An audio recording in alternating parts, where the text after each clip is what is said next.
Subscribe करें और bell दबाएं ताकि कोई खबर रह न जाए।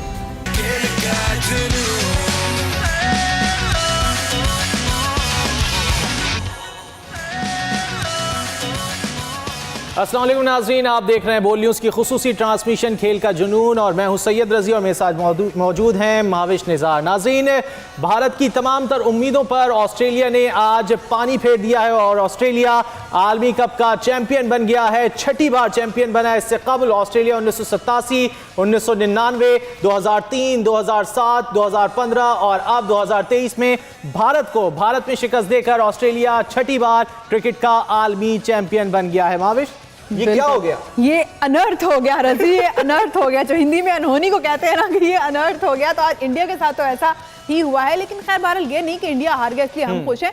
लेकिन जिस तरह से इंडिया वर्ल्ड कप के सारे मैचेस लेकर चल रहा था, बहुत सी कंट्रोवर्सीज भी हुई जो कि भारतीय क्रिकेट बोर्ड ICC तक पे इल्जाम आए कि कभी आप पिच अपनी मर्जी से चेंज कर लेते हैं, कभी टॉस कंट्रोवर्शियल है, कभी बिल्कुल एग्जैक्टली थर्ड एम्पायर और ये रिव्यूज, हर चीज के साथ कोई ना कोई इल्जाम या कंट्रोवर्सी जुड़ती चली गई इस वर्ल्ड कप में। वो चीजें भी हुई जो इससे पीछे वर्ल्ड कप टूर्नामेंट्स में नहीं देखी गई।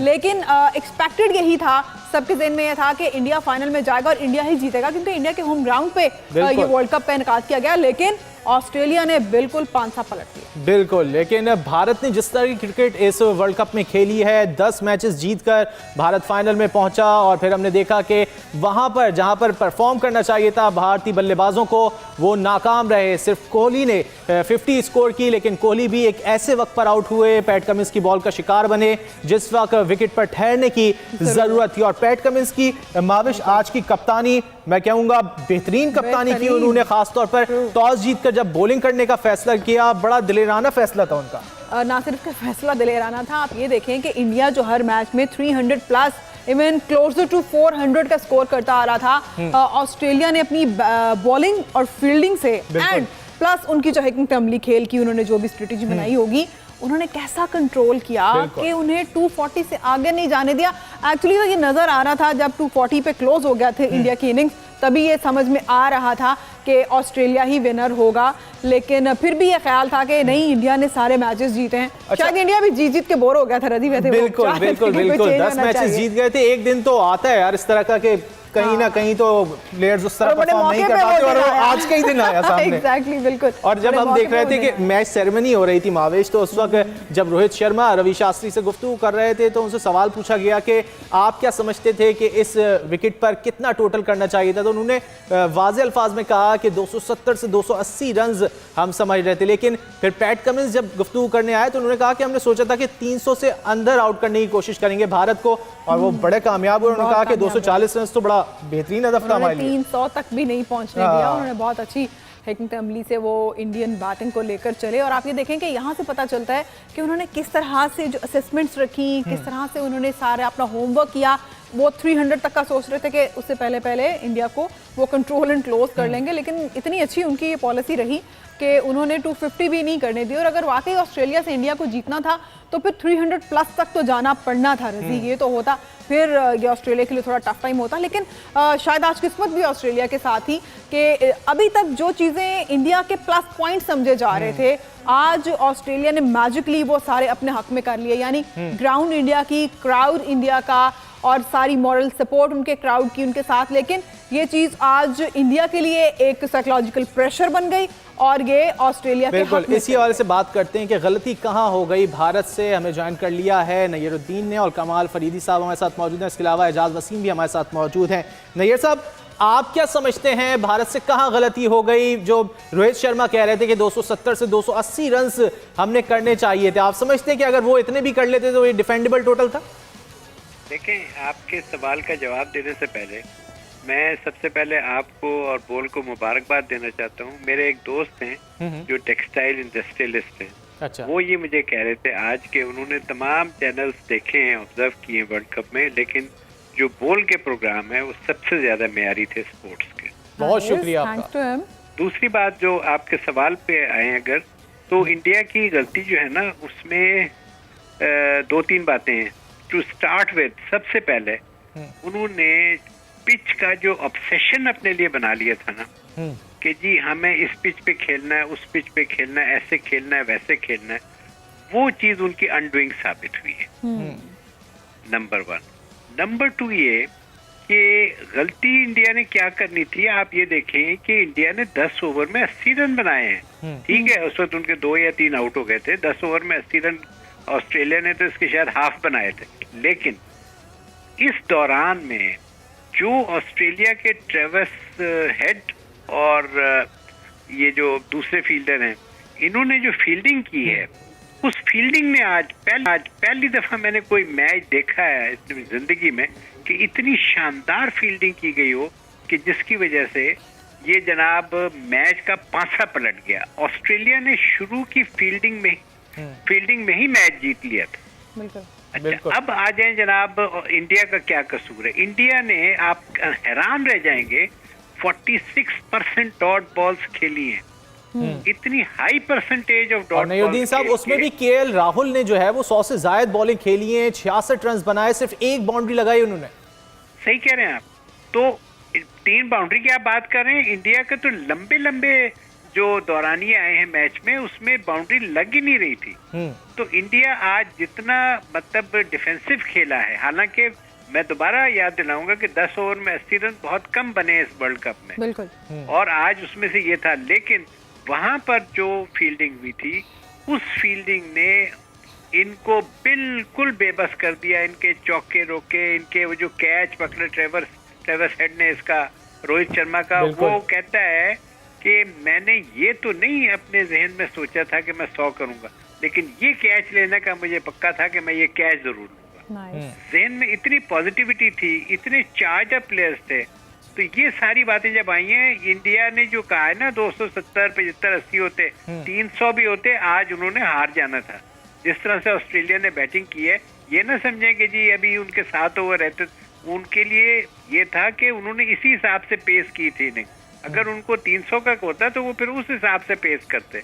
ऑस्ट्रेलिया ने आज जीतना था, इंडिया ने हारना था, और वो वजूहात मैंने बता दी। पिच भी है, ऑस्ट्रेलिया की फील्डिंग भी है, ऑस्ट्रेलिया की बैटिंग, और जिस तरह आपने एक बहुत उम्दा पॉइंट बताया कि कप्तानी जो थी, आज कप्तानी जीती। बिल्कुल बिल्कुल बिल्कुल। कमाल फरीदी साहब हमारे साथ हैं, नगीर साहब आप भी हमारे साथ मौजूद रहिएगा। कमाल साहब से बात करते हैं।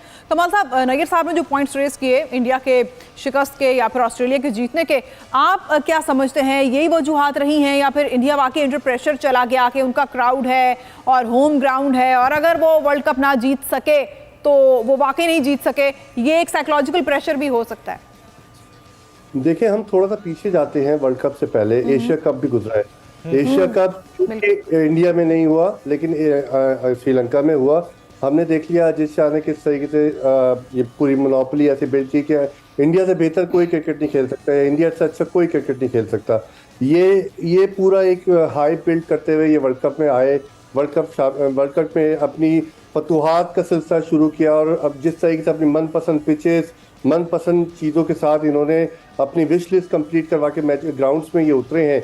और फिर उसके बाद आपने शुरू में देख लिया किस तरीके से ये फतूहात के सिलसिले बनते रहे, लोगों के सवालात भी उठते रहे कि ये वाकई में वन साइडेड मैचेस हो रहे हैं, ये टूर्नामेंट का एक हिस्सा है।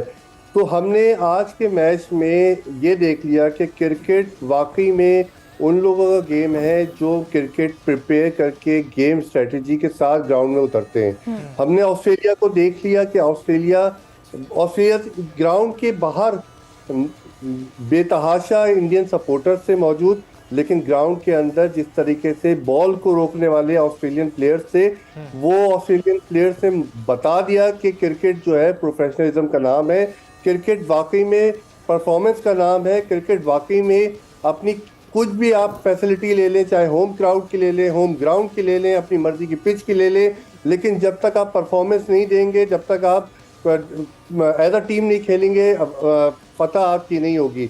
हमने देखा पाकिस्तान के मैचेस इसमें गुजरे, पाकिस्तान को बड़ी तनकीद का निशाना बनाया गया, पाकिस्तान क्रिकेट टीम को बड़ी तनकीद का निशाना बनाया गया, लेकिन वो एक साइड इफेक्ट था उस चीज़ों का जो पिछले उनके साथ बोर्ड में होता रहा या उनकी आपस में इख्तलाफात थे उसकी वजह से। लेकिन आज के मैच में हमने ये देख लिया कि वाकई में क्रिकेट जीती है, और क्रिकेट में जिस तरीके से एक्सपीरियंस ऑस्ट्रेलियन टीम निकल के आई है, नो डाउट ग्राउंड में, बैटिंग में, फील्डिंग में, हर जगह उन्होंने इंडिया को आउट क्लास कर दिया है। थ्रू आउट वर्ल्ड कप में इंडिया ने एक ही मैच जीता है, वो मैच एक ही मैच हारा है, वो मैच जो ऑस्ट्रेलिया का आज हारा है उन्होंने, वो बना दिया कि ये क्रिकेट वाकई में आज प्रोफेशनलिज्म का गेम है। बिल्कुल। नैयर साहब, जब विराट कोहली बैटिंग कर रहे थे, 50 हो चुकी थी उनकी, उस वक्त पैट कमिंस ने बड़ा एक अहम फैसला किया, खुद बॉलिंग पर आए और उनकी जानिब से विकेट हासिल की गई विराट कोहली की। अगर विराट कोहली खड़े हो जाते उस वक्त विकेट पर तो मेरे ख्याल से 300 शायद भारत अचीव कर लेता। ये बात आपकी दुरुस्त है कि अगर वो टैक्टिकल मूव ना करता कैप्टन, तो ये टोटल जो है ये 240 से कहीं ज्यादा होता। लेकिन वही जो बात आपने पहले फरमाई थी कि इसमें कप्तानी का बहुत बहुत जबरदस्त रोल था। उसने जिन जिन मौके पे मतलब फील्ड प्लेसमेंट्स की और जो वाइटल उसने बॉलिंग चेंजेस की, हर दफा बॉलिंग चेंज पे उसको मतलब जैसे कहते हैं ना, he got the results in favour of Australia. 240 तो कोई स्कोर ही नहीं था ना, शायद ऑस्ट्रेलिया वाले भी एक्सपेक्ट नहीं कर रहे थे कि इंडिया इतना इजीली जो है ऑल आउट हो जाएगा। और ये देखें कि पूरे वर्ल्ड कप में इस दफा पहली दफा इंडिया ऑल आउट हुआ है। ऑल आउट तो हुआ ही नहीं था वो आज तक। बिल्कुल। ये जो 10 मैच उसने खेले इनमें ऑल आउट नहीं हुआ। लेकिन आप एक बात और देखें कि समहाउ इंडिया के जो पब्लिक थी उसकी नफ्सियात में ऑस्ट्रेलिया का खौफ छाया हुआ था। और वो कैसे था, आप थोड़ा सा पीछे जाएं, जो सेमीफाइनल हुआ है between south Africa and Australia Calcutta में, वहां पर जब साउथ अफ्रीका का कुछ एडवांटेज होता था तो क्राउड उनको बहुत ज्यादा तालियां बजाता था। लेकिन यूं ही कोई ऑस्ट्रेलिया के हक में बात जाती थी तो वो खामोश ऐसे हो जाते थे जैसे स्वयं पे आए थे। बिल्कुल। कहीं ना कहीं उनके दिमाग में भी यही था कि शायद साउथ अफ्रीका अगर आ जाए तो उनके लिए आसान होगा वर्ल्ड कप जीतना। बिल्कुल। आज ऑस्ट्रेलियन कैप्टन ने भी जो एक बात की कि बहुत बड़ा स्टेडियम और बहुत बड़े क्राउड की कैपेसिटी थी, लेकिन हम शुक्रगुजार हैं कि क्राउड खामोश रहा। इस बात से क्या मुराद है? उन्होंने कारकर्दगी से खामोश किया ना, क्राउड खामोश करवा दिया उन्होंने। बिल्कुल। ये मैं आपको बताऊं, ये किसी ने कहा है कि उन्होंने क्राउड को तो खामोश करा दिया, 1 लाख होगा या 1,20,000, लेकिन तकरीबन 1.5 अरब इंडियंस को रुला भी तो दिया ना। जी जी बिल्कुल बिल्कुल सही। कमाल साहब, आप क्या समझते हैं जिस तरह की बल्लेबाजी की गई भारत की जानिब से, खास तौर पर जिस तरह के शॉट्स खेले गए, क्या गलत शॉट सिलेक्शन जो थी वो वजह बनी कम स्कोर की, या फिर जो जिस तरह की बल्लेबाजी की गई केएल राहुल की जानिब से 100 से ज़ायद गेंदें उन्होंने खेली और सिर्फ 60 से ज़ायद रन बनाए? जी बिल्कुल।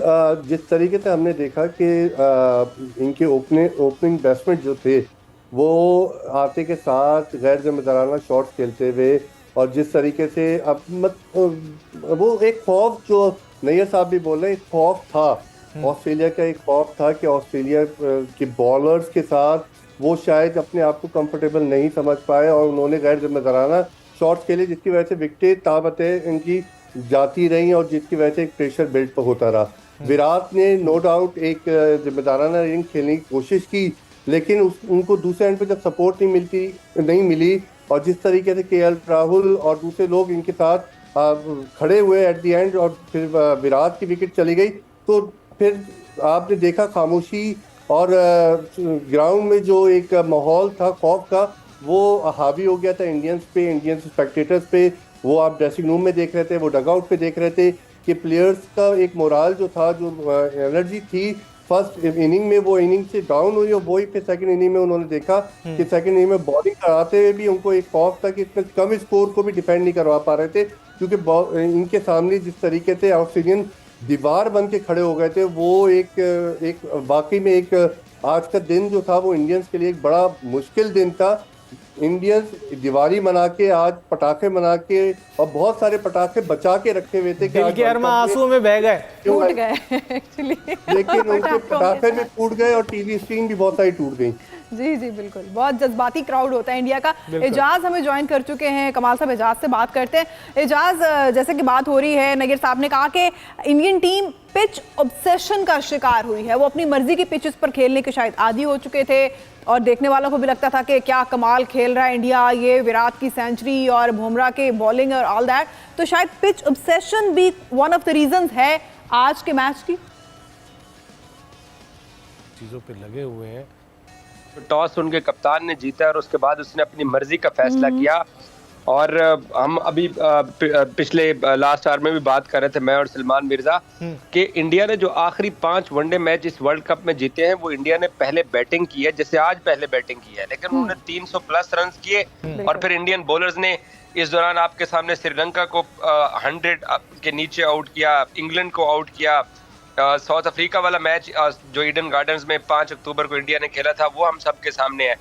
तो इस बार पैट कमिंस ने जो फैसला किया वो बड़ा दलेराना फैसला था। मतलब उसने ये सोचा कि मुझे कम नुकसान किस चीज में होगा और उसको यही लगा कि इंडिया को पहले खिलाया जाए।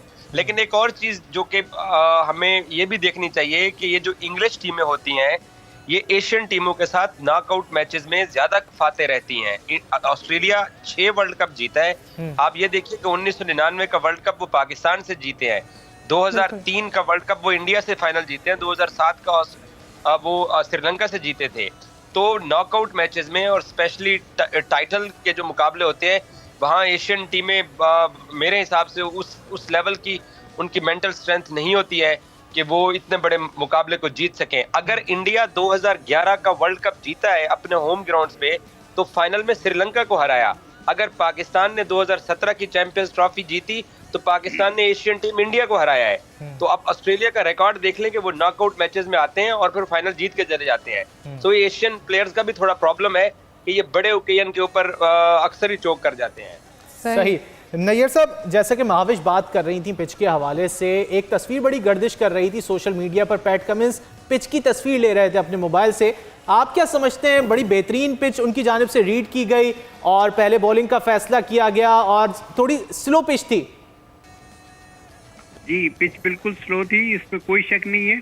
लेकिन मैं समझता हूँ कि बाद में कंडीशंस ऐसी हो गई थी, कुछ ड्यू की वजह से और कुछ वक्त के साथ साथ, कि पिच बैटिंग के लिए और ज्यादा साजगार हो गई थी ऑस्ट्रेलिया के हक में। आप इससे अंदाजा करें ना गेम का, जरा देखें कि इंडिया ने पूरी इनिंग में 50 ओवर खेले हैं, 240 रन बनाए और सिर्फ उन्होंने 13 चौके लगाए, सिर्फ, और 3 छक्के। दूसरी तरफ अकेले ट्रेविस हेड ने 15 चौके लगाए और टोटल टीम ने उनके 22 चौके लगाए और 5 छक्के लगाए।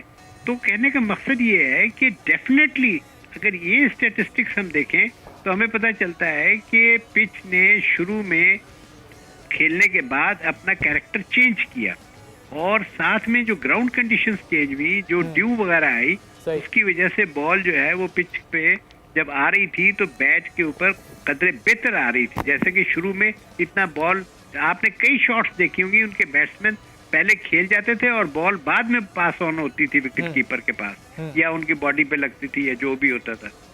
पहले शुरू में आपने सही ऑब्जर्व किया कि पिच का कैरेक्टर वो नैयर साहब मतलब चेंज हुआ बात। बिल्कुल। और जो आप बात कर रहे हैं कि शॉट खेल जाते थे, बॉल बाद में आती थी, मिचेल स्टार्क ने जब पहली इनिंग के बाद गुफ्तगू करी तो उसमें उनका यही कहना था कि हमने वेरिएशंस बड़ी ट्राई करी जिसकी वजह से हमें थोड़ी मदद मिली और फिर विकेटें भी हासिल की।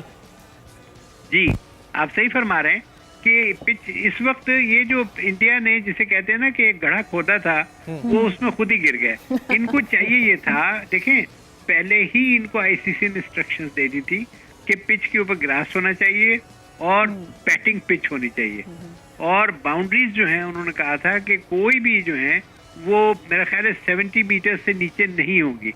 इन्होंने तो 58, 57 तक की बाउंड्रीज रख के एक तमाशा बना दिया इस वनडे मैच को। यहाँ पर मैं आपसे रिक्वेस्ट करूंगा, जब भी आपको मौका मिलता है, अगर आप पहले 10 ओवर की एक कोई पैकेज दिखा दें जो फील्डिंग की है वार्नर ने और ट्रेविस हेड ने, वो मैं समझता हूँ कि देखने से ताल्लुक रखता है आपके प्रोग्राम में आज या जब भी आपको मौका मिलता है। उस चीज को आप प्लीज जरूर आगे रखिएगा कि उसने मतलब ये ऐसे लगता है जैसे कि हम कोई एक लर्निंग सेशन देख रहे हैं कि फील्डिंग होती क्या चीज है। बिल्कुल बिल्कुल। अच्छा, एजाज हमारे साथ है। एजाज, जिस तरह से इस वर्ल्ड कप में बहुत से रिकॉर्ड बने, बहुत से रिकॉर्ड्स टूटे और बहुत से इल्जामात भी आते रहे इंडिया पर, आईसीसी पर, बीसीसीआई पर, लेकिन आज के मैच ने आपको क्या लगता है कि इल्जामात को धो दिया है? शायद ये इस मैच ने सुरखरू कर दिया है क्रिकेट को। व्हाट डू यू से?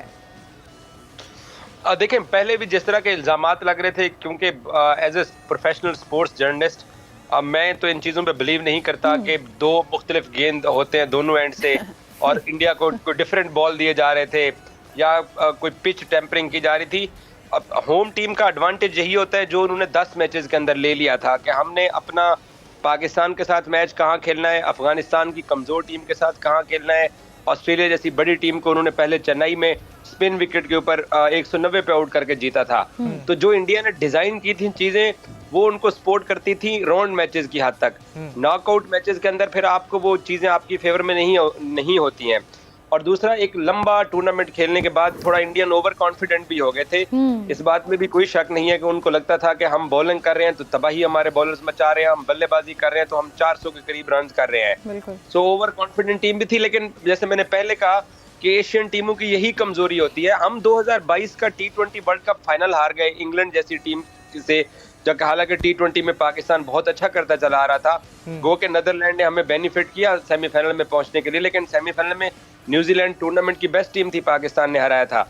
एशियन टीमों का ये प्रॉब्लम है कि ये बड़े मैच के अंदर ऐसा हो जाता है। आप रिकॉर्ड देख लीजिए ना, ऑस्ट्रेलिया 6ठा वर्ल्ड कप जीता है, आखिर वो एशियन टीमों से ज्यादा जीता है। इसके पीछे वजह ही यही है सबसे बड़ी। यानी कि एक उनका सुपीरियरिटी और हमारा शायद कोई कॉम्प्लेक्स बीच में आड़े आ जाता है साइकोलॉजिकली। कमाल साहब, आप क्या समझते हैं, जैसे कि पिच ऑब्सेशन की बात की है नैयर साहब ने और एजाज कह रहे हैं कि ये एशियन टीमों का मसला है कि जब वो गोरों के साथ खेलती हैं तो कॉन्फिडेंस लूज कर जाती हैं, तो क्या आज ये भी एक वजह हो सकती है? बिल्कुल, ये एक वजह बनी है और ये वजह हमने सेमीफाइनल्स में जिस तरीके से हमने साउथ अफ्रीका और ऑस्ट्रेलिया का मैच देखा, जिसमें एक किस्म की हमें वहीं से एक वाइब बिल्ट होते हुए नज़र आई कि साउथ अफ्रीका के साथ कंफर्टेबल है ज़्यादा, क्योंकि उनको as a weak team consider कर रहे हैं इंडियंस, और ऑस्ट्रेलियंस के साथ थोड़ा सा कॉन्फिडेंट टीम के साथ वो थोड़ा सा घबरा रहे हैं। तो वो क्राउड भी इस चीज़ को अवेयर करता है। तो ये नो डाउट एक हिस्ट्री रही है कि अगर हम किसी गोरी टीम के साथ खेलते हैं, एक वेस्टर्न टीम के साथ खेलते हैं, तो वो एशियन टीम्स उसमें थोड़ा सा लड़खड़ा जाती है और वो फाइनल्स और नॉकआउट मैचेस में स्पेशली अपनी जगह नहीं मेंटेन रख सकती। यहाँ पे हमें वेकअप कॉल मिली है एज एन एशियन नेशन और as a home ground nation के इंडिया को यहाँ पे आईसीसी की तरफ से वेकअप कॉल देनी चाहिए कि पैसा ही कुछ नहीं होता, आपने क्रिकेट की बका के लिए काम करना होता है। यहाँ पे जितने भी सवालात उठे हैं, जो इजाज ने भी बताया कि ये ऐसा पॉसिबल नहीं है, लेकिन एक क्राउड, जो हम क्रिकेट खेलते किस लिए, एंटरटेनमेंट के लिए। एंटरटेनमेंट किसके लिए? आवाम के लिए। आवाम की अगर ये एक सवाल उठ गया, सोशल मीडिया पे ये सवाल गर्दिश कर रहा है, एक दफ़ा नहीं, एक मैच में नहीं, 10 मैचेस में, कंटिन्यू मैचेस में ये गर्दिश किए जा रहा है, तो इस पे एक इंक्वायरी बैठनी चाहिए कि वाकई में कहाँ पे क्या कोताहियां हुई, किस तरीके से सही इन तमाम चीज़ों पर भी बात ही करेंगे। कमाल साहब और एजाज, आप हमारे साथ रहिएगा। यहाँ ट्रांसमिशन में लेंगे एक ब्रेक।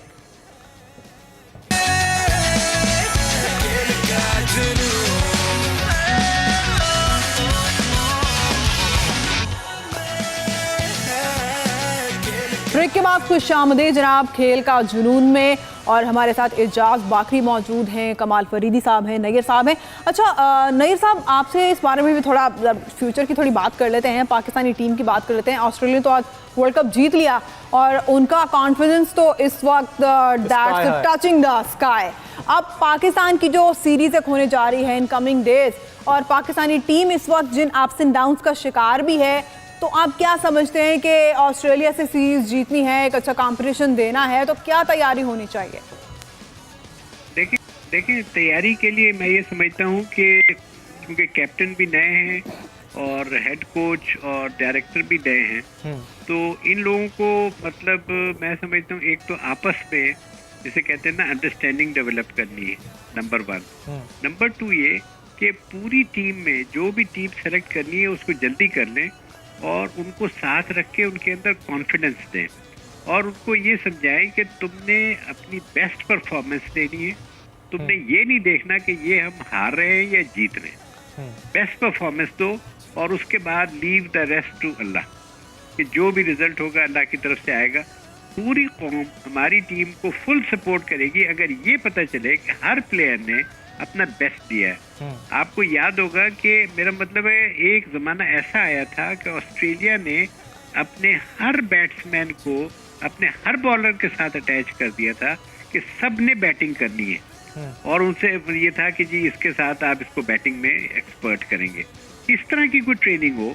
हमारी ज्यादा इश्यूज तो बैटिंग में ही आते हैं और ज्यादातर ऑस्ट्रेलिया में टेस्ट मैचेस 5 के बजाय 3 दिन में खत्म हो जाते हैं, इसलिए कि जल्दी जल्दी आउट हो जाते हैं। वो एक बड़ी इनिंग खेलते हैं और दूसरी छोटी इनिंग में या इनिंग से डिफीट हो जाती है या तो जितने रन चाहिए बैटिंग और फील्डिंग दोनों में नैयर साहब इश्यूज आते हैं पाकिस्तानी टीम को हमेशा। जी, तो आपने सही पॉइंट आउट किया, आई अप्रिशिएट। तो मैं ये चाहता हूँ कि हमारी टीम के अंदर जो एक इंटर कम्युनिकेशन है ना, उसको स्ट्रॉन्ग किया जाए, लड़कों को कॉन्फिडेंस दिया जाए। और सबसे जो एक पॉजिटिव बात मिली है हमें इस वर्ल्ड कप के बाद कि बाबर आजम जो हैं उनके ऊपर से कप्तानी का बोझ उतर गया है। वो बहुत बड़े प्लेयर हैं और उनके गिर्द हमारी सारी बैटिंग जो है रिवॉल्व करेगी और इसकी वजह से मैं समझता हूँ कि पाकिस्तान के बहुत चांसेस हैं कि हम ऑस्ट्रेलिया से वहाँ जाके अपनी बेस्ट परफॉर्मेंस देंगे। आगे जो रिजल्ट हो मुझे उससे कोई ताल्लुक नहीं।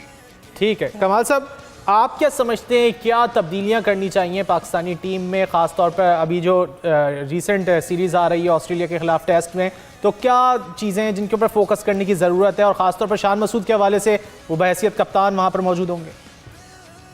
देखिए मेरे नज़दीक टीम में तब्दीली करना इस वक्त तो मुनासिब नहीं है, क्योंकि ये टीम कंटिन्यूटी में कुछ इनमें से प्लेयर्स ऐसे हैं जो खेलते हुए आ रहे हैं। यहाँ पे टीम के साथ जो सबसे बड़ा ड्रॉबैक हुआ है वो ये हुआ है कि टीम के साथ मैनेजमेंट कोऑपरेटिव नहीं रही है। मैनेजमेंट का एक कंफ्यूजन रहा है through out the tournament. Asia cup देख लें आप, उससे पहले इन्होंने एलपीएल खेला, अफगानिस्तान पाकिस्तान सीरीज खेली, अंडर 19 सीरीज की टूर्नामेंट खेला, फिर इसके बाद वर्ल्ड कप में ये आए। तो थ्रू आउट एशिया इन लोगों के पास मैनेजमेंट की सपोर्ट नहीं रही। कभी बोर्ड तब्दील हो रहा है, कभी मैनेजमेंट से सवालात आ रहे हैं, कभी कयास राइयाँ आ रही हैं। तो टीम में एक बड़ा कंफ्यूजन का शिकार रही है टीम। अब हमें जबकि अब हम देख रहे हैं एक बाबर एक जिम्मेदारियों से एक किस्म से आज़ाद हुए हैं, कैप्टनसी की जिम्मेदारियों से, और इस जिम्मेदारी के साथ वो अपनी परफॉर्मेंस पे तवज्जो नहीं दे पा रहे थे। अब वो परफॉर्मेंस पे जब तवज्जो देंगे तो हमें सिर्फ टीम के साथ एक बेटर कम्युनिकेशन, एक बेटर मैनेजमेंट के साथ उनको एक टीम बिल्डिंग की तरफ एक रेगुलर एक सेशंस के साथ उनके साथ एक कम्युनिकेशन बिल्ड करनी चाहिए कि कहाँ पे उनको क्या प्रॉब्लम्स है, उन प्रॉब्लम्स को कैसे ओवरकम किया जाए। क्योंकि अब तक हमारे प्लेयर्स अपनी इनिंग्स अपनी बका की जंग लड़ते रहे हैं कि हर मैचेस में। अब हमें उनको कॉन्फिडेंस डेवलप करना चाहिए, उनको बताना चाहिए कि आप वाकई में पाकिस्तानी टीम के प्लेयर हैं और आपकी परफॉर्मेंस के बेसिस पे आपकी एक पोजीशन मेंटेन रहती है, बरकरार रहती है, ना कि आप मैनेजमेंट की मर्जी के मुताबिक अपनी कैप्टनसी को चला सके। तो यहाँ पे हमें बहुत अच्छी तरीके से मैनेजमेंट और टीम की एक कम्युनिकेशन ब्रिजिंग करनी चाहिए, बताना चाहिए कि मैनेजमेंट क्या चाह रही है और टीम किस तरह से परफॉर्म कर रही है। सही। इरजान, आप क्या समझते हैं अब जो ऑस्ट्रेलिया के साथ हमारी टेस्ट सीरीज होने जा रही है, जैसे नैयर साहब कह रहे हैं कि एक प्लेयर को तीनों चीज़ों पर ग्रिप होनी चाहिए, जैसे कि बैटिंग पर स्पेशली और ये फील्डिंग पर, यानी कि एक परफेक्ट ऑलराउंडर होना चाहिए 11 के 11 खिलाड़ियों को। और ये तो पाकिस्तानी टीम की हमेशा से शुरू से ही कमज़ोरी रही है कि बैटिंग लाइन में 2-3 लोग अच्छा परफॉर्म करते हैं तो बाकी के लुढ़क जाते हैं, और फील्डिंग भी आपकी हमेशा ही हम देखते हैं कि हमारी टीम की कमज़ोर रही है। और दूसरा, नैयर साहब ने कहा कि कॉन्फिडेंस दें लड़कों को, तो आपके दोनों तीनों चीज़ें कैसे मुमकिन होंगी? देखिए, मैं थोड़ा सा डिसएग्री करूंगा। टेस्ट मैचेस में आप ऑलराउंडर्स के साथ नहीं जीतते हैं। टेस्ट मैचेस में आपको रेगुलर्स चाहिए होते हैं, चाहे वो बैट्समैन हो, चाहे वो फास्ट बॉलर्स हो या वो स्पिनर्स हो। कोऑर्डिनेशन टीम की अच्छी हो सकती है, सब कुछ अच्छा हो सकता है, कप्तान जो नए बने हैं उनसे भी अच्छे हम तबको फैसलों के कर सकते हैं। लेकिन हमारा इस वक्त सबसे बड़ा मसला ये है, जिस पर हम में से किसी की तवज्जो भी नहीं है, वो है कि हमारी बॉलिंग लाइनअप क्या है। ऑस्ट्रेलिया में टेस्ट मैच जीतने के लिए आपको 20 विकेटें लेनी है। दूसरी टीम को 2 दफा आउट करेंगे तो टेस्ट मैच जीतेंगे, अगर 2 दफा आउट नहीं करेंगे तो टेस्ट मैच ड्रॉ हो जाएगा। तो जीत के लिए तो 20 विकेटें लेनी है, और 20 विकेटों के लिए हमारे पास शाहीन शाह अफरीदी हैं, हसन अली हैं। ये सुनने में आ रहा है कि मोहम्मद अब्बास को वहाब रियाज बुला सकते हैं। काउंटी क्रिकेट में उन्होंने काफी अच्छी की, क्योंकि टेस्ट मैचेस में एक दिन में 90 ओवर फेंकने, और हमारे पास हम इब्रार को टेस्ट मैच खिला सकते हैं। ये शायद चांसेस है कि नुमान भी खेले 2 स्पिनर्स के साथ। ऑस्ट्रेलिया का पहला टेस्ट मैच ही पर्थ के अंदर है, गो के वाका के अंदर नहीं है जहां पर बाउंसी पिच थी। ये नया ऑप्टस स्टेडियम है जो कि 1 किलोमीटर रिवर के दूसरी साइड पर बनाया गया है। तो कौन सी तो खैर वो भी है, वहां पे भी ड्रॉप इन पिचेस होती हैं, जो नया स्टेडियम है जहां पर पहला टेस्ट मैच है। तो मुझे तो इस बात का खौफ है कि हम बॉलिंग लाइनअप कौन सी लेके जाएंगे। शायद आमिर जमाल का चांस बन सकता है, शाहनवाज धानी को रखा जा सकता है, क्योंकि हारिस रऊफ को तो पहले हमने टेस्ट स्क्वाड के अंदर रखा, लेकिन हारिस रऊफ तो टेस्ट बॉलर है ही नहीं। नसीम शाह वैसे भी इंजर्ड है, वो टेस्ट सीरीज नहीं खेल रहे हैं। हसनैन अभी तक फुली तौर पे रिकवर नहीं कर पाए हैं। एहसानुल्लाह अभी तक फुली तौर पे जो है वो रिकवर नहीं कर पाए हैं। हमने इंग्लैंड के खिलाफ भी मोहम्मद अली को खिला दिया था, उसके बाद दोबारा हमने उसको कभी वापस पाकिस्तान की टेस्ट टीम के साथ नहीं देखा है। तो सबसे बड़ा मसला बैटिंग में फिर भी हमारे पास सलमान अली आगा है, सऊद शकील है, अब्दुल्ला शफीक है, रिजवान है, बाबर है, इमाम है और इसके अलावा शान मसूद खुद है। बैटिंग फिर भी हमारी कदरे बेहतर है, 300 रन करने वाली है, लेकिन बॉलिंग वहाब रियाज के लिए एज ए चीफ सिलेक्टर ये बहुत बड़ा टास्क है कि वो टीम कौन सी लेके जाते हैं ऑस्ट्रेलिया। अच्छा एजाज, आप बॉलिंग की बात कर रहे हैं तो ख़ास तौर पे टेस्ट मैचेस में लेग स्पिनर को स्पिन बॉलिंग का और बॉलिंग का बड़ा अहम जुज़ समझा जाता है, लेकिन पाकिस्तानी टीम बड़े अरसे से लैग कर रही है। शादाब लेग स्पिनर आए लेकिन उनकी बॉल उस तरह टर्न नहीं होती, देखा है जिस तरह दीगर लेग स्पिनर्स की बॉल टर्न करती है। चाइना मैन है तबरेज़ शमसी, इसके अलावा आज भारत में कुलदीप यादव बॉलिंग करा रहे थे, टर्न होती हुई नज़र आती है उन लोगों की बॉल। शादाब की उस तरह नज़र नहीं आती। और कोई अगर डोमेस्टिक सीजन में कोई आपने देखा कोई स्पिनर है जो आगे चलकर पाकिस्तान की नुमाइंदगी कर सकता है? देखिए इस वक्त जो पाकिस्तान का जो डोमेस्टिक सीजन है, बदकिस्मती से हम क्योंकि जो टीम भी सिलेक्ट करते हैं वो पाकिस्तान सुपर लीग से करते हैं। पाकिस्तान कैद आजम ट्रॉफी के टॉप परफॉर्मर को कहाँ चीफ सिलेक्टर्स पाकिस्तान की टेस्ट टीमों में चांस देते हैं। तो शादाब तो वैसे भी व्हाइट बॉल के प्लेयर है। उन्होंने तकरीबन आज से कोई 4-5 साल पहले वेस्ट इंडीज के दौरे पे टेस्ट मैच खेला था, तो वो तो टेस्ट क्रिकेट खेलते नहीं है। यासिर शाह के बाद बिल्कुल रजी आप दुरुस्त कह रहे हो, हमारे पास कोई रेगुलर लेग स्पिनर नहीं है। लेकिन क्योंकि पाकिस्तान जो पिछले 2-3 साल से टेस्ट मैचेस खेल रहा है और जो अच्छे रिजल्ट भी पाकिस्तान ने प्रोड्यूस किए हैं, और ये भी एक पॉजिटिव साइन है कि जो पाकिस्तान ने आखिरी 2 टेस्ट मैचेस खेले हुए हैं इस ICC वर्ल्ड टेस्ट चैंपियनशिप की जो नई साइकिल चल रही है, इसमें वो श्रीलंका के खिलाफ खेले और दोनों टेस्ट पाकिस्तान जीता हुआ। इस वक्त पाकिस्तान पॉइंट्स टेबल पे नुमाया नंबर पे है। लेकिन नुमान अली हैं, वो खेलेंगे और नुमान के साथ इब्रार है। अगर 2 स्पिनर्स के साथ पाकिस्तान जाएगा तो ये पाकिस्तान को एडवांटेज है इन दोनों स्पिनर्स का, और दोनों टेस्ट के अंदर अच्छा कर रहे हैं। मसला ये है कि शाहीन शाह अफरीदी का पेस बैटरी के अंदर कौन साथ देगा। अब्बास को शायद बुलाना पड़े, मीर हमजा एक हैं, उनको कंसीडर किया जा सकता है। मूसा को एक दफा ट्राई किया था, दोबारा उसको टेस्ट क्रिकेट नहीं खिलाई हमने। तो पाकिस्तान में जो टैलेंट आता है, क्योंकि नेशनल क्रिकेट एकेडमी का ये काम था कि उन्होंने प्लेयर्स को तैयार करना था। पाकिस्तान के अंदर ना जूनियर लेवल की क्रिकेट होती है, अब जाके पाकिस्तान की ए टीम ने कुछ ट्रेवल किया है। और ये आप बैड लक देखिए, अभी रिसेंटली पाकिस्तानी टीम जब इंडिया वर्ल्ड कप के अपने पहले 2 मैचेस खेल रही थी, तो उस दौरान चाइना के अंदर एशियन गेम्स हो रहा था, और उन एशियन गेम्स में पूरी दुनिया की जो टीमें थी उन्होंने अपनी ए टीमें भेजी हुई थी। हमने किसको भेजा हुआ था? खुशदिल शाह को, शाहनवाज धानी को, हैदर अली को और आसिफ अली को। हमारे पास वही प्लेयर हैं जिनको नेशनल टीम से ड्रॉप किया हुआ है, वही टीम को रिप्रेजेंट कर रहे हैं। तो हमने ना बैकअप तैयार किया है, ना ही कभी पाकिस्तान क्रिकेट की इस तरफ तवज्जो रही है। सिर्फ एक PSL पे फोकस होता है, वहां जो एक ओवर अच्छा डाल देता है या एक मैच जितवा देता है, उसको हम नेशनल टीम में ले आते हैं। और अच्छा कमाल ये बैकअप क्यों नहीं तैयार कर रहा है? फिर महाविश ने आपने भी सवाल करना है नैयर साहब से, ये बैकअप क्यों नहीं तैयार हो रहा खिलाड़ियों का? जैसा कि एजाज बात कर रहे हैं कि वही खिलाड़ी नजर आते हैं, ड्रॉप हो जाते हैं तो हम ए टीम में खिला देते हैं, क्या वजह है? देखिए अनफॉर्चुनेटली हमने देखा है कि लास्ट गवर्नमेंट में, जो कि गवर्नमेंट ही क्रिकेटर की थी, उस गवर्नमेंट में हमने देखा डिपार्टमेंटल क्रिकेट को बंद किया गया। डिपार्टमेंटल क्रिकेट एक वो क्रिकेट एकेडमी है, एक इदारा है जहाँ पे क्रिकेटर्स रेगुलरली प्रोड्यूस होते हैं। वो इदारे रेगुलरली क्रिकेट को सस्टेन करने में हेल्प आउट करते हैं। और इस किस्म के बहुत सारे इदारे हैं जो डिपार्टमेंट के नाम पे टूर्नामेंट्स करवाते हैं, एक प्राइवेट लीग करवाते हैं जहाँ पे रेगुलर एक क्रिकेट होती रहती है, और ये बैकअप प्रोवाइड करने का एक ऑल्टरनेटिव मैकेनिज्म होता रहता है। हम कायद-ए-आज़म लीग की तरफ देखें या PSL लीग की तरफ देखें, हमारे पास एक पब्लिक प्राइवेट पार्टनरशिप भी होती है जहाँ से हमारे पास प्लेयर्स जनरेट होते रहते हैं। लेकिन वो डिपार्टमेंटल क्रिकेट बंद हुई, जिसकी वजह से एक गैप आया है। इसके अलावा हम देखें हमारे पास जितने बड़े बड़े लेजेंडरी क्रिकेटर मौजूद हैं, हमारे पास जावेद मियाँदाद है, मुश्ताक अहमद है, मोहम्मद यूसुफ है और डिफरेंट जैसे प्लेयर्स हैं। वो अपनी मोइन खान की अकेडमी है, उन अकेडमी से क्या क्या प्लेयर्स आ रहे हैं। क्यों नहीं वहां से जनरेट हो रहा? जावेद साहब को क्यों नहीं मौका दिया जा रहा, जावेद मिराज को, कि वो आए और वो अपनी अपनी अपनी सलाहियत से, अपने एक्सपीरियंस से प्लेयर्स को ट्रेन करें, और वो जिस तरीके से वो मिडिल ऑर्डर में बैठते थे, जिस तरीके से वो ओपनिंग में बैठते थे, इस तरीके से और प्लेयर्स को कॉन्फिडेंस मिले और वो इस तरीके से बैटिंग लाइनअप को प्रिपेयर कर सके। एक रेत की दीवार हमारी बैटिंग लाइनअप कहीं साबित ना हो, उनके पास एक एक्सपीरियंस हो, उनके पास हर एनवायरनमेंट में, हर पिच पे खेलने का एक तरीका हो, एक्सपीरियंस हो, चाहे वो बाउंसिंग विकेट्स ऑस्ट्रेलिया की हो, चाहे वो ग्रासी विकेट्स एशिया की हो, हमारे पास प्लेयर्स मौजूद होने चाहिए।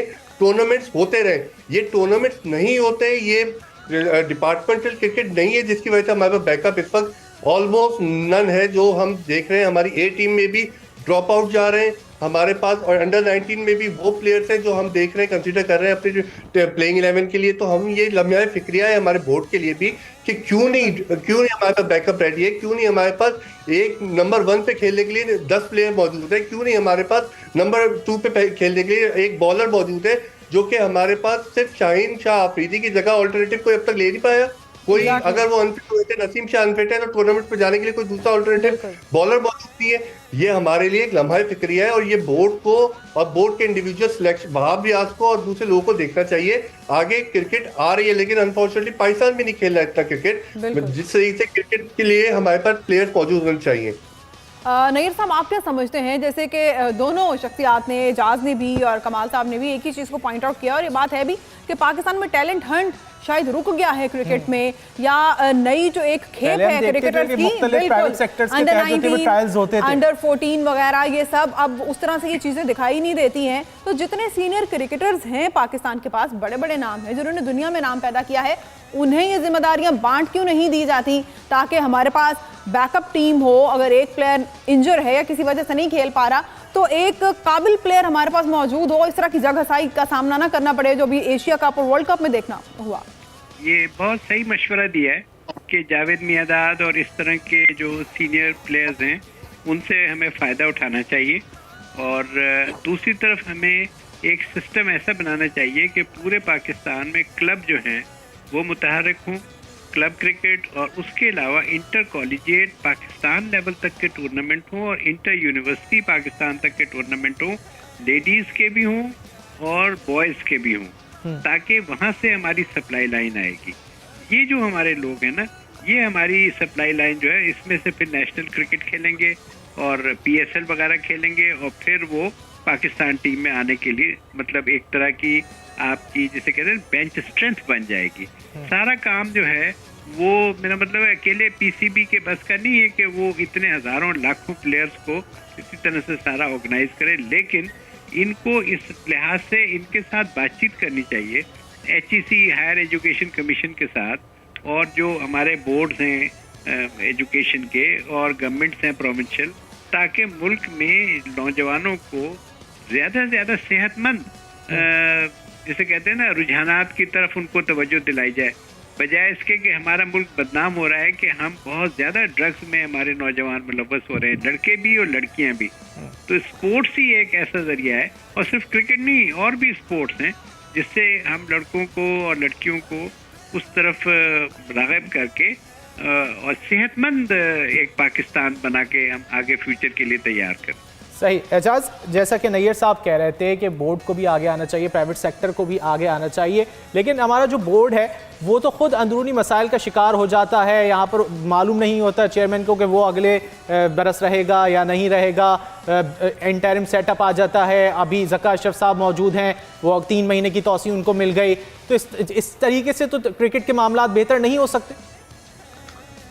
देखिए, मैं पहले नैयर भाई की बात का जवाब देना चाहूंगा। नैयर साहब, पाकिस्तान में जो स्कूल लेवल या यूनिवर्सिटी लेवल के ऊपर मैं क्योंकि रिपोर्टिंग करता हूं, तो ये इंटर कॉलेजिएट और इंटर यूनिवर्सिटीज के टूर्नामेंट होते हैं, लेकिन इसमें बदकिस्मती ये है कि प्लेयर्स को ना तो पैसे दिए जाते हैं, ना ही इन प्लेयर्स की कोई मदद की जाती है, ना ही इन प्लेयर्स के मैचेस की जो स्कोरिंग है वो अखबारात तक पहुंचाई जाती है ताकि उनको भी हौसला मिले।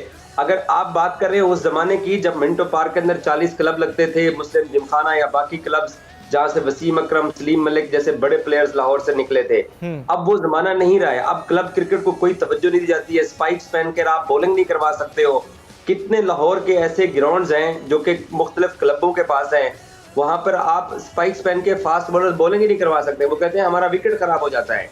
ये मसला है। पाकिस्तान क्रिकेट बोर्ड का यही काम था। पीसीबी तो एक ऐसा इदारा था जिसने अपनी एसोसिएशंस को फॉलो करना था। यहाँ बदकिस्मती ये है कि वजीर आजम के पास जब से पैटर्न इन चीफ के इख्तियारात के हैं तो घात लगा के लोग बैठे होते हैं। कभी कोई हमारे मीडिया से, कभी कोई रिटायर्ड फौजी जैसे पाकिस्तान के दूसरे खेलों को चला रहे हैं, और बाकी बहुत सारे ऐसे शोबों के लोग हैं जो कि रिटायरमेंट की अपनी लाइफ को एजाज, जब सियासी बुनियादों पर तकर्रियां होंगी तो फिर नतायज इसी तरह के सामने आएंगे, क्योंकि डायरेक्ट नीचे जो जहां पर खेल को सर्व करना होता है ना, वो चीज है ही नहीं है। पाकिस्तान एयर मार्शल नैयर साहब हमसे ज्यादा सीनियर है, इनको मालूम होगा कि एयर मार्शल नूर खान के जमाने में हमारी हॉकी कहां पे थी, क्योंकि वो जुनून की हद तक इस खेल से प्यार करते थे। उनको अपने बीवी बच्चों को या अपने बेटे की वाइफ को, बाकी लोगों को अहमदाबाद ले जाकर इंडिया पाकिस्तान का मैच दिखाने का उनको शौक नहीं था। उन लोगों ने खेल पे सर्व किया, तभी पाकिस्तान ने स्पोर्ट्स में एक अरसा डोमिनेट किया है। अब प्रॉब्लम हमारी हुकूमत से स्टार्ट होती है और नीचे लोकल एसोसिएशन तक। मैं अभी इंडिया में वर्ल्ड कप कवर करके हूँ, आप यकीन कीजिए वहां पर लोकल एसोसिएशन इस हद तक मजबूत हैं कि इस आईसीसी के इवेंट में हमें लगता है कि बीसीसीआई बादशाह है। सर जी, उनकी जो लोकल एसोसिएशन है वो वहां पर बादशाह है। वो अपनी मर्जी के उन्होंने डेट्स ली, एसोसिएशन ने अपने अपने ग्राउंड्स के अंदर अपनी मर्जी के उन्होंने पासेस दिए, अपनी मर्जी का सिक्योरिटी प्लान दिया, अपनी मर्जी की वो टाइमिंग और प्रैक्टिस की हर चीजें देते थे। आईसीसी भी बेबस था क्योंकि एसोसिएशन स्ट्रॉन्ग है। आपको याद होगा एक दफा वानखेड़े स्टेडियम में केकेआर के मालिक है शाहरुख खान, कोलकाता नाइट राइडर के, उनके ऊपर बैन लगा दिया था एसोसिएशन ने कि आप स्टेडियम में नहीं आ सकते हैं। तो हमारी एसोसिएशन ही नहीं है, हमारी हुकूमत का इंटरेस्ट ही नहीं है किसी एक खेल के ऊपर तवज्जो दी जाए, चाहे मेंस हो या वुमेन्स हो, क्योंकि ना हम पैसे देते हैं ना इंसेंटिव देते हैं। और ये भी सच है, ये भी सच है, वर्ल्ड कप आज खत्म हो गया है, लेकिन हमें ये बात करनी चाहिए, हमारे जो पाकिस्तानी पेरेंट्स हैं वो भी खेलों के कूदों को खराब समझते हैं। वो पढ़ो लिखो वाली बात है। यहाँ पर हमारे यहाँ पेरेंट्स भी बहुत कम पेरेंट्स हैं जो इनकरेज करते हैं अपने बच्चों को ताकि वो उनको ग्राउंड लेके जाए। आप देख लीजिए, जिनके बच्चे अभी 10 से 20 साल के दरमियान जिनकी उम्र है, कितने ऐसे वालिदैन हैं जो बेटे की किट लेके उसको ऑटो रिक्शे पे या बाइक पे या गाड़ी पे क्लब छोड़ के आता हो कि आपने शाम को नेट करके पहुंचना है। हमारे यहाँ वो कल्चर ही नहीं है स्पोर्ट्स का जो बाकी कंट्रीज के अंदर डेवलप होता जा रहा है। बिल्कुल सही। कमाल साहब, हाँ प्लीज। कमाल साहब, अब नसीम अशरफ, माफ़ कीजिएगा, ज़का अशरफ साहब जो हैं वो वहाँ मौजूद हैं भारत में, और वर्ल्ड कप के हवाले से आपको मालूम है कि पाकिस्तानी शायकीन को भी मौका नहीं मिला वहाँ पर पहुँचने का। आप समझते हैं वो आईसीसी इजलास में शिरकत करेंगे तो ये मामला उठाना चाहिए, और दीगर जो मामलात हैं जैसे DRS वगैरह के कंट्रोवर्सीज सामने आई थी, इस हवाले से बात करनी चाहिए आईसीसी से? देखिए, आप पहले ये बात बताएं मुझे, ज़का अशरफ साहब क्रिकेट देखने गए हैं, मुझे ये इस चीज़ का इल्म नहीं है, लेकिन इस चीज़ का ज़रूर इल्म है जैसे कि वो शॉपिंग करने गए होंगे या किसी इस चीज़ के लिए गए होंगे। हमारे पास अनफॉर्चुनेटली वो चेयरमैन क्यों नहीं सब्सटेन करते या आते जो क्रिकेट खेल चुके हों और जो क्रिकेट को जानते हों। यहाँ पे वो लोग हमारे ऊपर मुसल्लत किए जाते हैं जिनका क्रिकेट से दूर दूर तक कोई लेना देना नहीं है, जिनको क्रिकेट की बका का या क्रिकेट के प्लेयर्स का कोई जो जिन चीज़ों को नैयर साहब या एजाज साहब हाईलाइट कर रहे हैं, उन चीज़ों को बोर्ड की जिम्मेदारी उठानी चाहिए। बोर्ड को ये चैलेंज के तौर पे लेना चाहिए कि हमारी आने वाली नस्लें क्रिकेट क्यों नहीं खेलनी। ये एक लम्हा फिक्रिया है। हम पार्टीशन के बाद से अब तक क्रिकेट को हॉकी पे फोकियत देते रहे, क्योंकि हॉकी हमारी अभी हालात देखे तबाह बर्बाद हो गई। वजह सिर्फ इस वजह से क्योंकि गवर्नमेंट की उसमें इंटरेस्ट नहीं था। अब फॉर्चुनेटली अनफॉर्चुनेटली एक ही मैकेनिज्म है हमारे पास मुल्क पे इंटरटेनमेंट का, वो है क्रिकेट। और क्रिकेट पे अगर हमें तवज्जो नहीं दी गई तो ये एक लम्हा फिक्रिया है कि आइंदा आने वाली नस्लों में क्रिकेट को एज अ चैलेंज वो छुपा के बल्ले नहीं लेके जाए बच्चे। या अभी इस वक्त हालात ये हो गए कि बल्ले लोग पेरेंट्स से छुपा के, अपने टीचर से छुपा के क्रिकेट ग्राउंड में खेलने जाते और पैसे दे के ग्राउंड में खेलते हैं। हमें ये facilities as a management, as a government, as a local government, provincial government provide करना चाहिए, फैसिलिटीज फराहम करने की जरूरत है ताकि आगे बढ़ सकें। एजाज, आखिर में आप क्या कहना चाहेंगे ज़का अशरफ साहब के हवाले से कि आईसीसी के सामने क्या मामला उठाने चाहिए? शायकीन के हवाले से सहाफ़ियों तक को जो है वो बड़ा लेट वहाँ का वीज़ा मिला। ये बहुत छोटे मसाइल हैं, ये दोनों चीजें बहुत छोटी हैं। सबसे बड़ी चीज ये है कि 2025 की चैंपियंस ट्रॉफी हमारे मुल्क में होनी है और हमें हर हाल में हर सूरत में हमें वो टूर्नामेंट अपने यहाँ होस्ट कराना है। कोई नेशन हमें ये ना कहे कि हाइब्रिड मॉडल के ऊपर हम लाहौर और कराची रावलपिंडी नहीं आते हैं तो हम श्रीलंका में अपने मैचेस खेल लेते हैं। ये अभी से आवाज है, क्योंकि अगला आईसीसी का इवेंट तो T20 वर्ल्ड कप अमेरिका में 2024 में है, लेकिन वनडे की चैंपियंस ट्रॉफी पाकिस्तान के पास है। और पाकिस्तान क्रिकेट बोर्ड के चाहे कोई भी चेयरमैन हो, जैसे ही उसको सिफारिश पे लगाया गया हो, लेकिन हमें ये जंग लड़नी पड़ेगी अपनी चैंपियंस ट्रॉफी को सिक्योर करने के लिए, और किसी ब्लैकमेलिंग में नहीं आना पड़ेगा, और हमें अपना ये टूर्नामेंट हर हाल करवाना है। यही एक जंग है। जर्नलिस्टों को वीजे नहीं मिले, फैंस को वीजे नहीं मिले, वो इंडिया और पाकिस्तान के जो आपको पता ही है सरहद पे जो हालात है, 5 अगस्त के बाद दोनों के जो सफारती ताल्लुकात हैं, ये होना ही था। उन्होंने सिर्फ 8 लोगों को वीजा दिया, जिनमें मैं भी शामिल था। 33 लोगों के वीजे अप्लाई थे। ये बहुत छोटी बातें हैं। अगर इंडिया चैंपियंस ट्रॉफी पे हमारे पास आ जाता है, क्योंकि England, New Zealand, Australia, West Indies, south Africa, सभी ममालिक पाकिस्तान का दौरा कर चुके हैं पिछले 5 साल में। हमें ये चैंपियंस ट्रॉफी सिक्योर करनी है, और इस चैंपियंस ट्रॉफी पे हमारे हक पे फिर से डाका मारने की कोशिश की जाएगी, याद रखिएगा। बिल्कुल बिल्कुल। हाँ नैयर साहब, आप क्या समझते हैं, जैसे एजाज कह रहे हैं कि हमारे हक पे डाका मारने की कोशिश की जाएगी, तो हमारी तैयारी किस तरह से इतनी मजबूत हो सकती है? एक तो कि हम अपना हक छीनने से बचा लें, और दूसरा हमारी टीम की तैयारी ऐसी हो कि चैंपियंस ट्रॉफी अगर हमारे मुल्क में हो रही है तो फिर वो हमारी हो। जी आप सही फरमा रही हैं, और एजाज साहब ने भी बिल्कुल सही बताया। इसमें 3 स्टेजेस हैं। एक तो ये है कि आईसीसी में हमारा मौक़िफ़ जो है ना, वो बहुत ही रॉक सॉलिड होना चाहिए। दूसरी चीज़ ये है कि हम अपने जो सेंटर्स हैं जहाँ पे हमने मैचेस कराने, उनको अभी से तैयार करने की कोशिश करें। और तीसरी जो है कि टीम की तैयारी।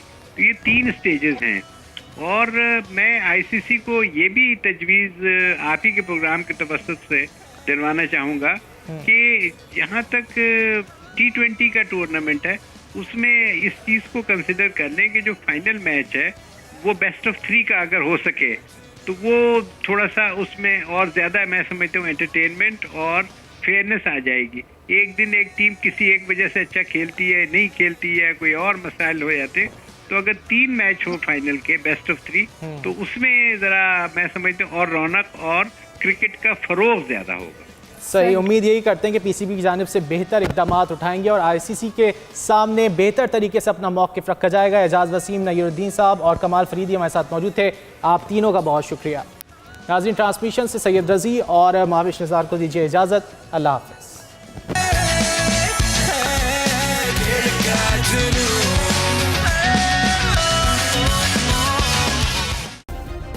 सब्सक्राइब करें और बेल दबाएं ताकि कोई खबर रह न जाए।